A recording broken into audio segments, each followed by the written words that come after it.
नमस्कार दोस्तों, राम राम। ये कुछ हिंदी व्याकरण के क्वेश्चन हैं, ठीक है। इसके बाद में इंग्लिश के हैं, ठीक है। बता देता हूँ मैं, सभी के लिए काम के हैं अगर जिसके हिंदी व्याकरण और इंग्लिश आ रही है, ठीक है। ये 50 से है, फिर यहाँ ये ना 75 तक है ये, ठीक है। इसके बाद में फिर इंग्लिश है, तो इंग्लिश के भी देखेंगे। सुबह से बारिश हो रही है, he had a narrow escape, ठीक है। एजेंडा का हिंदी अनुवाद क्या है, कैरिकुलर का क्या है, ठीक है। जो जितने हो सकते हैं उतने क्वेश्चन देखेंगे, ठीक। इस प्रकार के क्वेश्चन है, ठीक भाई। जो द एपरेटेड सुफिक्स किसको कहते हैं, इंग्लिश कमज़ोर है लेकिन करेंगे धीरे धीरे धीरे धीरे धीरे लगातार, तो कुछ ना कुछ तो सही होगी। सुफिक्स किसको बोलते हैं, क्या प्रत्यय उपसर्ग है ये, टू फ्रॉम न्यू वर्ड है। इंट्रोगेटिव वाक्य किसको बोलते हैं, ठीक है। तो चलिए देख लेते हैं 50 से, है ना।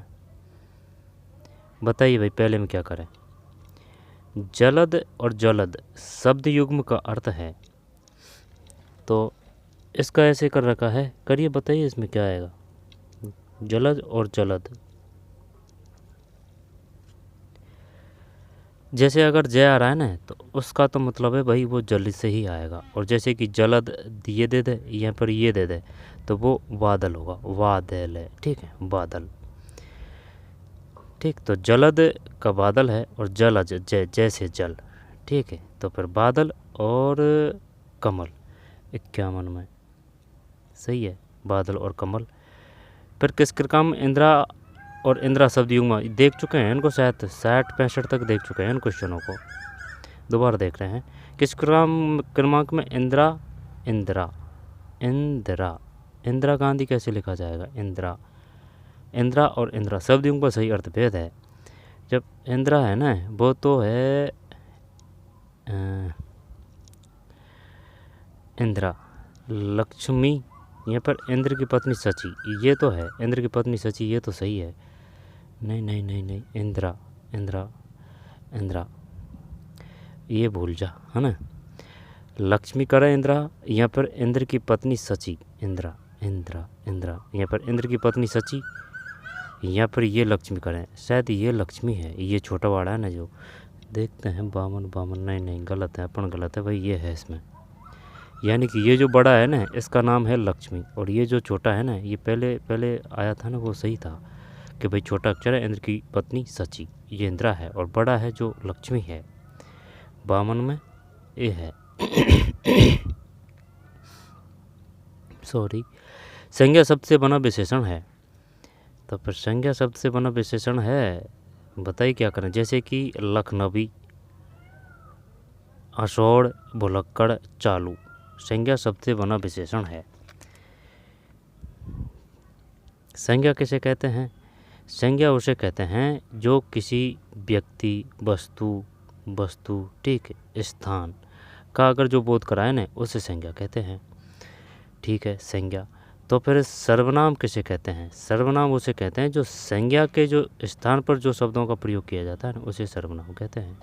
विशेषण किसे कहते हैं, विशेषण उसे कहते हैं जो संज्ञा व सर्वनाम की, ठीक है, संज्ञा प्लस सर्वनाम की जो विशेषता बताए वो विशेषण कहलाते हैं। तो प्रविशेषण किसे कहते हैं, प्रविशेषण उसे कहते हैं जो विशेषण की भी विशेषता बताए, विशेषण की भी विशेषता बताए। संज्ञा शब्द से बना विशेषण है असोड़, भुलक्कड़, चालू, कोयल। जब इसके बारे में सोचते हैं ना, कोमल के बारे में, कि हाँ भाई बोलिए बोलिए, तभी ये रुक जाती है। संज्ञा शब्द से बना विशेषण है, तो फिर जैसे कि असोड़, ठीक है, असोड़, भुलक्कड़, चालू, लखनवी, संज्ञा शब्द से बना विशेषण है, संज्ञा शब्द से बना विशेषण है, संज्ञा शब्द से बना विशेषण है। तब इसमें विशेषण बताना है अपन को ना, चालू तो नहीं है ना, लखनवी, असोड़ और भुलक्कड़, शायद ये लखनवी है, लखनवी 53 है ना, लखनवी है, लखनवी, ठीक है। व्यक्तिवाचक संज्ञा किसे कहते हैं, व्यक्ति, व्यक्ति ऐसे याद कर रखा है जैसे कि व्यक्ति है, व्यक्ति को बोलते हैं इंग्लिश में पर्सनल, ठीक। तो अगर वो पर्सनल यहाँ पर पर्टिकुलर एक की बात करें ना तो भी व्यक्तिवाचक है। ठीक। और जाति, जाति यानी कि कैटेगरी, कैटेगरी यानी ये समूह होता है। जैसे कि मोहन के घर का वृक्ष, मोहन के घर का नीम का वृक्ष है ना, तो वो तो हो जाएगा जाति। और सिर्फ नीम का वृक्ष आएगा ना, तो नीम के वृक्ष तो बहुत सारे हैं, तो वो हो जाएगा जाति। और ये मोहन के घर का नीम का वृक्ष ये हो जाएगा व्यक्ति, पर्सनल। ठीक। व्यक्ति, व्यक्ति। संज्ञा शब्द से बना तो ये लखनवी है। निम्नलिखित शब्दों में संज्ञा शब्द से बना विशेषण छाटिए। 2 क्वेश्चन आ गए है ना। तो फिर ऊपरी, सुअक्कड़, कमाऊ और सुगंधित। जब जैसे कि किसी व्यक्ति वस्तु स्थान को संज्ञा कहते हैं, संज्ञा व सर्वनाम के स्थान पर जो विशेषता बताई जाती है उनको विशेषण कहते हैं। तो कमाऊ, ऊपरी, सुअक्कड़, सुगंधित। जब कमाऊ, कमाऊ करते हैं, नहीं, ऊपरी, सुअक्कड़, सुअक्कड़, पता क्या 4 है इसमें, डी है क्या इसमें, कि कमाऊ है ऊपरी, ऊपर और ऊपरी, ऊपर और ऊपरी, सुगंध और सुगंधित, अक्कड़ और सुअक्कड़, पता नहीं भाई। 54 यही है सुगंधित, सुगंध का सुगंधित है, सुगंध का सुगंधित। निम्नलिखित शब्दों में संज्ञा शब्द से बना विशेषण छाड़िए, सुगंधित है। आगे चलते हैं। निम्नलिखित शब्दों में से शुद्ध शब्द है ना, हो गया ना इसमें, सुगंधित है ये। निम्नलिखित शब्दों में से संज्ञा शब्द से बना विशेषण छाटिए, सुगंधित। फिर निम्नलिखित शब्दों में से शुद्ध शब्द है आगामी, अंताक्षरी। एक है शुद्ध, ये तो सभी शुद्ध से लग रहे हैं, ये तो गलत है। आशीर्वाद में तो बड़ी मात्रा आएगी, आशीर्वाद है ना, आशीर्वाद, तो ये तो हटा दें। फिर अजमाइश, आगामी, अंताक्षरी। 1 मिनट। शब्दों में से शुद्ध शब्द है 55, 55 का मतलब ए है, आगामी। निम्न शब्दों में से शुद्ध शब्द है आगामी, आगामी। अंताक्षरी नहीं है शुद्ध शब्द, अंताक्षरी, अंताक्षरी। आशीर्वाद में बड़ी मात्रा आएगी। और अजमाइश, अजमाइश है ना, अजमाइश, बड़ी मात्रा आएगी शायद अजमाइश में, ये अजमाइश। आगामी शुद्ध है 55, आगामी, आगामी, आगामी। वर्तनी की दृष्टि से शुद्ध शब्द है कवयित्री, ये ही शुद्ध है ना, यही शुद्ध है। और का तो कोई का पता नहीं है भाई, कवयित्री है ना, ये सही है। पड़ोसी, पड़ोसी में शुद्ध शब्द है 56, हाँ ये तो डिलीट कर दिया, ये है ना, ये पड़ोसी शुद्ध है। ठीक है, पड़ोसी सही है, कवयित्री सही है, और बीमार भी सही है, प्रतिभूति, शायद ये सभी सही है। कवयित्री, पड़ोसी, बीमार, प्रतिभूति, है ना। तो इस वजह से डिलीट कर दिया, एक से ज़्यादा आंसर है इसमें, इस वजह से। ठीक है, ठीक है, दोबारा देख लेते हैं। 56 डिलीट कर दिया ना, जब ये सभी शुद्ध है, इनको याद कर लेना भाई। कवयित्री, पड़ोसी है ना, ओ की मात्रा है 2, बीमार, प्रतिभूति, प्रतिभूति, बड़ी मात्रा है प्रतिभूति। शुद्ध अशुद्ध वाले ज़्यादातर गलत हो रहे हैं क्वेश्चन। प्रतिभू बड़ी मात्रा है और ती बड़ी मात्रा है। ठीक है, कवयित्री, पड़ोसी, बीमार, प्रतिभूति सभी शुद्ध है। शुद्ध वाक्य वाले विकल्प का चयन कीजिए। मैं रविवार के दिन घूमने, मैं रविवार, अगर रविवार दे दिया तो फिर दिन की क्या ज़रूरत, मैं रविवार को, हाँ सही है, मैं रविवार को घूमने जाता हूँ। आपका कमीज फट गया है, शुद्ध, तो फिर आपका कमीज फट गया है, आपका कमीज फट गया है। राजस्थान के लोग, राजस्थानी मेहनती है, राजस्थान के लोग मेहनती है। उसकी भाषा, शायद ये बी सही, बी लग रहा है भाई, 57 नहीं, गलत है, सी है, राजस्थान के लोग मेहनती है। शुद्ध वाक्य वाले विकल्प का चयन किए। राजस्थान के लोग मेहनती हैं। आपका कमीज आपका कमीज, तुम्हारा कमीज फट गया है, आपका कमीज फट गया है, इसका शुद्ध रूप क्या होगा? उसकी भाषा देवनागरी है। उसकी भाषा, उसकी भाषा, उसकी लिपि है ये, है ना, उसकी लिपि देवनागरी है। तो सी है, राजस्थान के लोग मेहनती है। 58, वह सबसे सुंदरतम साड़ी है, बैक में अशुद्धि है।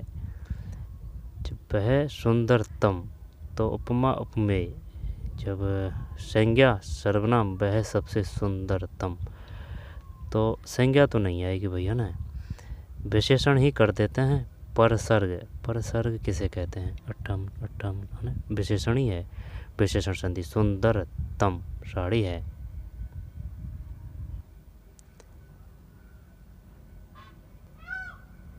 आगे चलते हैं।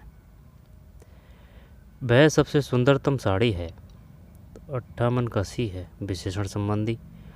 फिर निम्नलिखित वाक्यों में से कृतवाच्य वाक्य नहीं है, कृतवाच्य वाक्य नहीं है, क्या करें इसका? निम्नलिखित वाक्यों में से कृतवाच्य वाक्य नहीं है।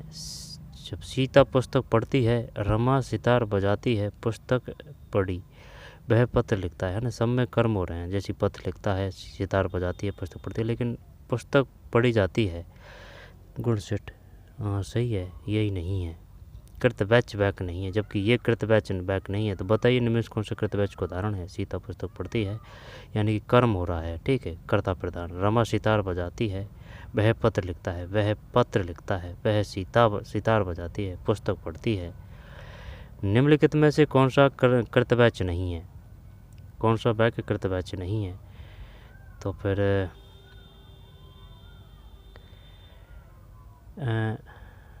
कृतवाच्य नहीं है, कृतवाच्य नहीं है।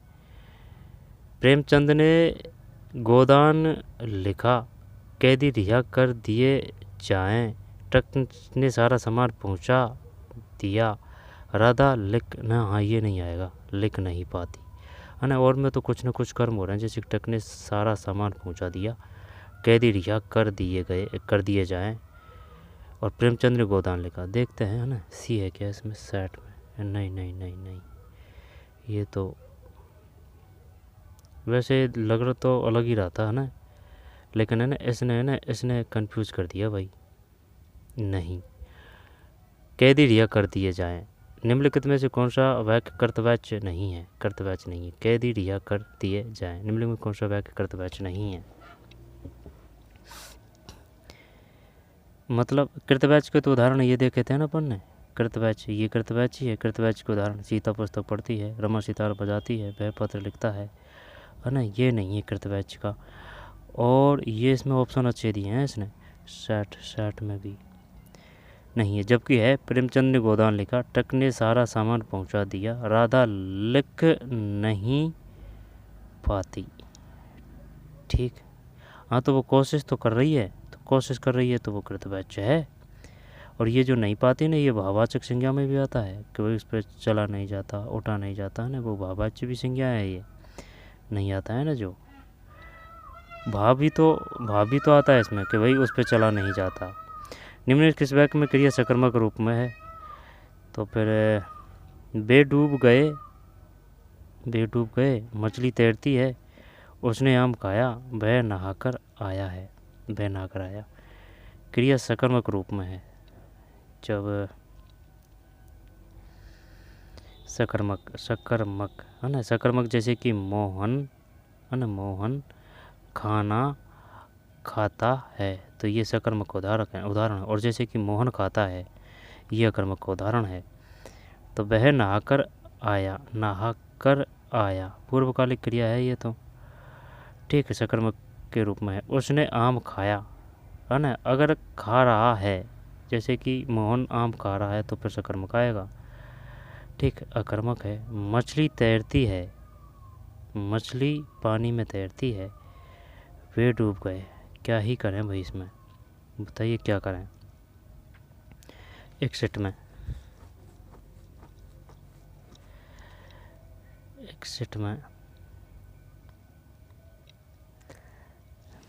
में देखते हैं। 61 में बी है, बी का मतलब है सकर्मक रूप में उसने आम खाया। अच्छा, उसने आम खाया, ये है वही सकर्मक रूप में। निम्न में से किस वाक्य में क्रिया सकर्मक रूप में है? उसने आम खाया। अच्छा क्वेश्चन है। क्रिया सकर्मक रूप में है। सकर्मक और ये अकर्मक ये ऐसे याद कर रखा है, जैसे कि बता दिया ना कि भाई मोहन आम खाता है ना, यहाँ पर खा रहा है तो वो हो जाएगा। और जैसे कि जो अकर्मक है ना, उनके जो सेंटेंस है ना, ये ज़्यादातर छोटे होंगे, जैसे कि वह बे डूब गए। ठीक है, बे डूब गए है ना, तो ये अकर्मक का है। और वह नहाकर आया, ये पूर्वकालिक है शायद, नहाकर आया, नहाकर यहाँ पर वह नहाकर खाना खाएगा ना, तब आएगा पूर्वकालिक है ना, तो ये शायद अकर्मक है। मछली तैरती है, ये अकर्मक है, तैरती है। और जैसे कि इनका पता ऐसे भी कर रखा है कि भाई सकर्मक अकर्मक है, तो जैसे कि अगर उसमें कर्ता प्रधान है ना, यहाँ पर कर्ता पे जोर पड़ रहा है ना, तो सकर्मक है। और अगर प्रश्नवाचक चिन्ह करते हैं ना, तो अगर आंसर आ रहा है तो सकर्मक है, अगर नहीं आ रहा है तो फिर अकर्मक है। ठीक है, 2-3 तरीके हैं। एक तो ये प्रश्नवाचक चिन्ह का हो गया, और प्रश्नवाचक चिन्ह का हो गया कि भाई अगर आंसर आ रहा है तो सकर्मक, आंसर नहीं आ रहा है तो फिर अकर्मक। क्लियर। अब इसके बाद में जो है दूसरा वो ये है कि अगर डायरेक्ट आंसर आ रहा है ना, तो उसका तो मतलब है वो सकर्मक है, और डायरेक्ट आंसर नहीं आ रहा है तो वो अकर्मक है, प्रश्नवाचक चिन्ह करते हैं तब। और जो अकर्मक है उनके सेंटेंस है ना, वो छोटे होते हैं, जैसे कि इस प्रकार से। ठीक है। और जो है कि भाई अगर प्रश्नवाचक, और जैसे कि कर्ता प्रधान होता है, जैसे कि मोहन खाना खा रहा है, तो भाई कौन खाना खा रहा है? मोहन खाना खा रहा है, तो भाई मोहन प्रधान है ना इसमें, तो उसमें सकर्मक रहेगी। और ठीक है, और जैसे कि घुमा फिरा कर जरा सा भी कष्ट आ रहा है ना, तो उसका मतलब अकर्मक है। जैसे कि मछली तैरती है, वे डूब गए, वह खाता है। ठीक है, मोहन खाता है, मोहन पीता है, यानी ये अकर्मक है। और मोहन खाना खा रहा है, मोहन जा रहा है ना, तो वो सकर्मक है। और अगर ये इसी प्रकार से भी नहीं हो ना, तो फिर वो समझ पे करने पड़ेगा। ये 2-3 नियम भी अगर ना हो तो देखना पड़ेगा कि भाई इसमें कर्म है या नहीं है। 61 में भी उसने आम खाया, उसने आम खाया, वह नहाकर आया, अकर्मक। मछली तैरती है, अकर्मक। वे डूब गए, अकर्मक। जिस क्रिया का फल कर्म पर न पड़कर कर्ता पर पड़ता है उसे कहते हैं, जिस क्रिया का फल कर्म पर न पड़कर कर्ता पर पड़ता है वो तो सकर्मक ही है। 65 नहीं, ये उल्टा कर रखा है याद अपन ने। जिस क्रिया का फल कर्म पर न पड़कर कर्ता पर पड़ता है उसे अकर्मक कहते हैं। तो वर्ष देखते हैं।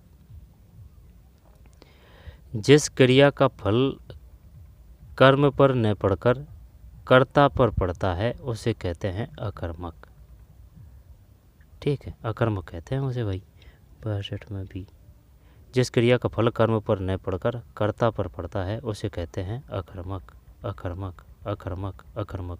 जिस क्रिया का फल कर्म पर न पड़कर कर्ता पर पड़ता है उसे कहते हैं अकर्मक। ठीक है। फिर किसी बात के मर्म को जानने वाला, ये तो क्या ही करें इसमें, ये हो गया किसी बात के मर्म को जानने वाला, तो मर्मज्ञ आएगा ये, तो ये तो सही है। 63 भी, हाँ ये सही है 63 भी। आगे चलते हैं 64। मिताहारी शब्द के लिए वो तो कम भोजन करने वाला है, कम भोजन करने वाला। 64 भी। फिर निम्नलिखित में लोकोक्ति का चयन कीजिए। जब लोकोक्ति है कौआ चले हंस की चाल, यही है। अंगारे उगलना, मुहावरे में तो सीधा सट जुगाड़ है, ना आएगा लास्ट में। कौआ चले हंस की चाल, ठीक, ये तो लोकोक्ति है। लोकोक्ति अपने आप में स्वतंत्र होती है और इसका अपनी दम होती है, कहने का मतलब है ना, यानी कि प्रधान होती है, अपने में माहिर, यहाँ पर प्रबल पक्ष होता है। ठीक है, स्वतंत्र होती है, एक अपना ही कथन होता है लोकोक्ति का। और मुहावरे उसमें ना आएंगे। ठीक, जैसे कि अंगारे उगलना, दांत कट्टे करना, है ना, आंखें दिखाना। 65 में डी है, कौआ चले हंस की चाल, ये हटा दिया भाई, कौआ चले हंस की चाल। निरस्त करना शब्द का अंग्रेजी पारिभाषिक शब्द, दोबारा से देख लीजिए इसको क्या है। निम्न लोकोक्ति का चयन कीजिए। कौआ चले हंस की चाल, ठीक है। और जैसे कि नानी के नौ ब्याह, और नानी के नौ ब्याह नवासा कुआरा ही मरे, है ना, ऐसे है। हाँ, निरस्त करना शब्द का अंग्रेजी पारिभाषिक शब्द होगा, तो निरस्त का हो जाएगा वॉइड, रूटीन तो नहीं है, अब या तो ये है वॉइड या फिर रिबिलिटेड, रिवॉक ये करें या फिर रिबिलिटेड करें, वॉइड तो नहीं है शायद। 66 हाँ सही है, रिवॉक ठीक है। निरस्त करना शब्द का अंग्रेजी पारिभाषिक शब्द होगा रिवॉक, REVOKE, रिवॉक। निरस्त करना शब्द का अंग्रेजी पारिभाषिक शब्द होगा रिवॉक। अच्छा क्वेश्चन है, निरस्त करना, रिवॉक। मुसीबत में कौन तुम्हारा साथ देगा, वाक्य का सही अंग्रेजी रूपांतरण है मुसीबत में कौन तुम्हारा साथ देगा, तो प्रश्नवाचक जो समय आएगा, है ना, इसमें से पता नहीं चल रहा है, तो फिर कौन तुम्हारा साथ देगा ना, यानी कि नो चेंज होना चाहिए, यानी कि कोई और शब्द नहीं आना चाहिए बीच में। कौन तुम्हारा साथ देगा, तो फिर who will help you in adversity, कौन साथ देगा, है ना, तो बाज तो नहीं आएगा, है ना, ये तो उसका है। और गोइंग और बीइंग का मतलब है भाई, अगर वर्तमान कर रहा है तो गोइंग और बीइंग, तो फिर यही है, हाँ विल यही है ना, भविष्य के लिए शैल विल। 67 हाँ, जीत गए भाई जंग। Who will help you in adversity, है ना, adversity, who will help you in adversity, ठीक है। मुसीबत कौन तुम्हारा साथ देगा। कार्यालय पत्रों की भाषा कैसी होनी चाहिए, सरल होनी चाहिए, है ना, सरल भाषा, औपचारिक भाषा, बोलचाल की ये तो नहीं है, है ना, तो फिर औपचारिक भाषा करें या फिर सरल भाषा करें, दो ऑप्शन अच्छे हैं इसमें, तो फिर कौन सा करें। 68 में औपचारिक है भाई, है ना, सरल नहीं आएगी, ठीक, सरल नहीं आएगी। आगे चलते हैं। निम्नलिखित किस्म में संधि का सही प्रयोग नहीं हुआ है, संधि का सही प्रयोग नहीं हुआ है, तो फिर देखते हैं। जैसे कि मधु, जैसे कि प्लस ऊ की मात्रा आ रही है ना आसपास, या फिर ऊ की मात्रा आ रही है, ऊ की ध्वनि आ रही है, या फिर स्वयं आ रहा है, तो उसका मतलब है जैसे कि गुण है, गुण में ऊ की मात्रा है ना, तो इसका मतलब कि भाई ये वो है क्या, गुण संधि की पहचान है ये। दीर्घ संधि है, तो दीर्घ में जैसे कि ये है ना दीर्घ, तो इसका मतलब ऐसे है कि भाई दीर्घ मतलब भाई बड़ा आदमी, है ना, तो बड़ा भाई, है ना, जैसे कि ए प्लस ए, है ना, तो आ हो जाएगा दीर्घ, ठीक है, दीर्घ। अब रही बात दीर्घ की, फिर वृद्धि की बात है, वृद्धि संधि, तो मात्रा की वृद्धि, है ना, यानी ये जो मात्रा है ना, तो भाई इसकी मात्रा की वृद्धि हो रही है ये, ठीक है, ये दिखेगी आपको जो प्लस है ना उसके आसपास, ठीक है, मात्रा की वृद्धि हो रही है। अयादी में अयादी है, यण में ये आएगा, है ना, प्लस के आसपास।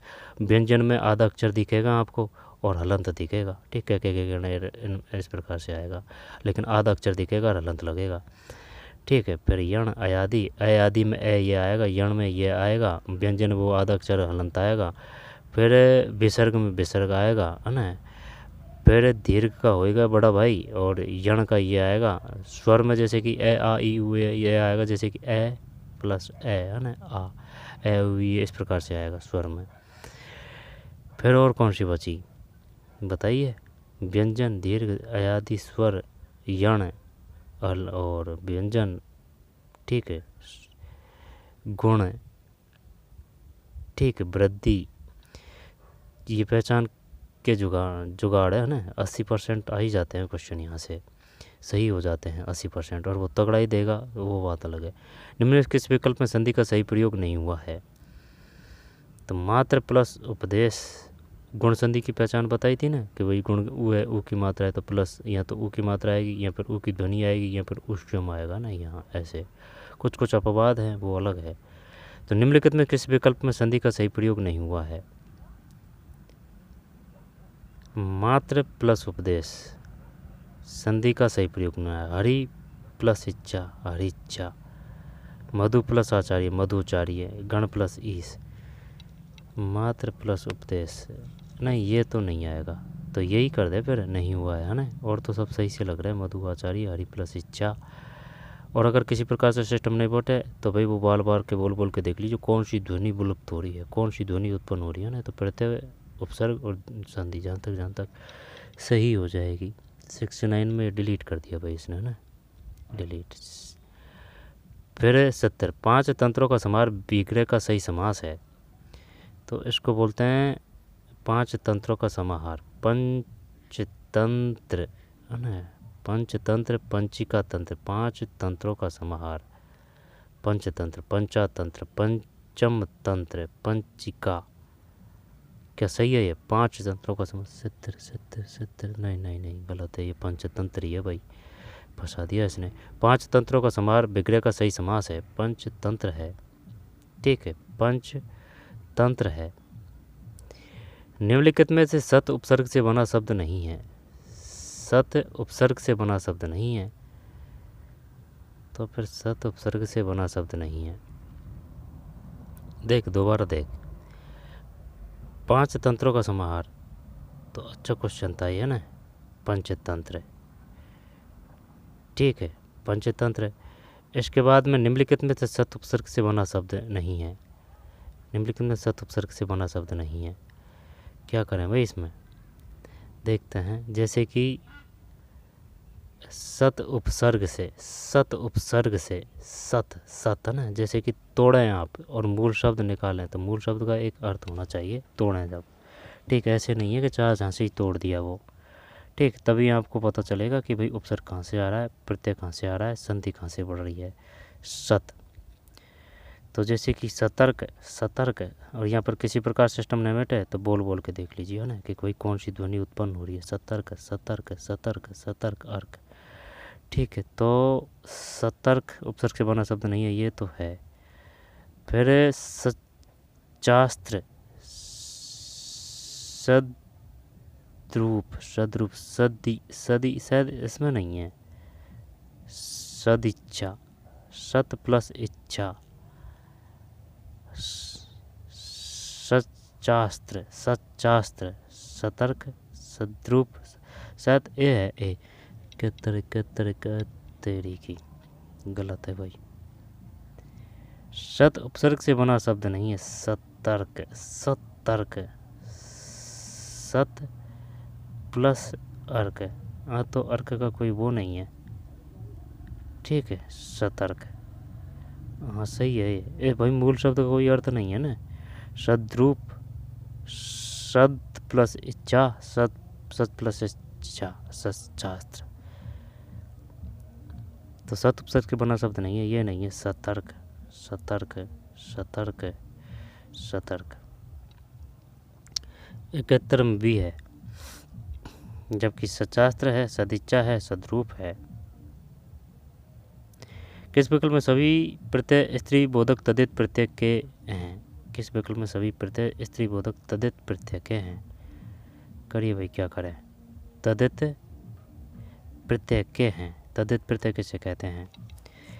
जब प्रिया, बारी, हथौड़ी, देवरानी, लेखिका, अब यही पता नहीं है तदित प्रत्यय किसे कहते हैं। ननद, शेरनी, जलज, सेठानी, मोरनी, खटोला, यानी कि वो शायद वो लास्ट में बदल के उसको नाम को चेंज कर देते हैं ना, वो है शायद, यहाँ वो ही है तदित प्रत्यय। जैसे कि ननद है ना, वो कोई मूल शब्द है और उसमें लग के लास्ट में उसका अर्थ को ही चेंज कर देते हैं, वो होते हैं तदित प्रत्यय। सेठानी है ना, सेठ का सेठानी, मोर का मोरनी, खटोला, यही होना चाहिए। ननद, शेरनी, जलज, देवरानी, लेखिका, ये भी तो हो सकता है। देवरानी, लेखिका, इंद्राणी, प्रिया, बारी, हथौड़ी, यहाँ तो भी है। और यहाँ फिर मोरनी नहीं, डी है, डी। बेहतर बेहतर बेहतर बेहतर, अरे यार, बी है भाई इसमें, है ना, बी है। ठीक, किस विकल्प के सभी प्रत्यय स्त्रीबोधक तदि प्रत्यय के हैं? देवरानी, लेखक, तो फिर लेखिका का मूल शब्द क्या आएगा? इंद्राणी। देवरानी, लेखिका, इंद्राणी। सेठानी नहीं है, मोरनी, इनमें जैसे कि दो तो होंगे, एक नहीं है, कहने का मतलब शायद ये खटोला नहीं है। सेठानी, मोरनी, है ना। बी है देवरानी लेखिका इंद्राणी। भामा कामनी रमणी ललना ये सब किस शब्द के पर्यायवाची है? भामा कामनी रमणी ललना ये सब किस शब्द के पर्यायवाची हैं? 73 में बी है, ठीक, नारी। भामा कामनी रमणी ललना ये सब किस शब्द के पर्यायवाची हैं? नारी। नारी के हैं? नारी नारी नारी नारी नारी। दोबारा से देख लेते हैं, वो तो जानते हैं, कोई दिक्कत नहीं है। भामा कामनी रमणी ललना, लेकिन है ना, जैसे कि कामनी रमणी तो कर देंगे, लेकिन अगर भामा और दे दिया और ललना अगर दे दिया तो फिर क्या करेगा? भामा ललना कामनी रमणी, भामा ललना कामनी रमणी। बताइए ललना और भामा किसके पर्यायवाची शब्द है? रमणी कामनी ये तो कर देंगे, है ना, जानते हैं, रम कामनी और रमणी रमणी, ठीक। भामा और ललना। अहल्या एक पतिव्रता नारी थी। रेखांकित शब्द का उचित विलोम विकल्प का चयन कीजिए। पतिव्रता, तो विलोम विकल्प का चयन की, विलोम करना है ना, तो पतिव्रता का आ जाएगा कुल्टा। हाँ कुल्टा। 74 में ये है और 73 में बी है। फिर 75, नीचे दिए गए अनेकार्थक शब्दों में से कौन सा अनुपयुक्त है? तो फिर अनुपयुक्त है ना, तो इसका मतलब है डिलीट है ये। तो इसका मतलब देव का भाग्य विधाता आकाश, चंपला का चंचल बिजली लक्ष्मी, अर्थ का धन कारण, मतलब ये सभी सही है भाई। उमा का पार्वती दुर्गा शारदा, दोबारा से देखिए, सभी सही है। देव का है भाग्य, ठीक, विधाता आकाश, चंपला का है चपला का चंचल बिजली लक्ष्मी, अर्थ का है धन कारण और मतलब, उमा का पार्वती दुर्गा शारदा, उमा है ना, पार्वती माता दुर्गा शारदा, उमा पार्वती दुर्गा शारदा, धन किस अर्थ से आए हो आप, है ना, कारण मतलब, किस अर्थ से आए हो मतलब, ठीक है। चंचल बिजली लक्ष्मी, भाग्य विधाता आकाश। 75 के बाद में 76 है, ठीक। कितना हो चुका है ये? 32 मिनट का हो चुका है। तो ऐसे करते हैं, है ना, इसको हिंदी का ही रहने देते हैं, ठीक है, हिंदी का ही रहने देते हैं, इंग्लिश का सेपरेट वीडियो बन जाएगा फिर, ठीक है। तो ठीक है ना, ये जो वीडियो है इसमें बोलते हैं ये इंग्लिश के में, ठीक है। पढ़ते रहिए, मेहनत करते रहिए, धन्यवाद।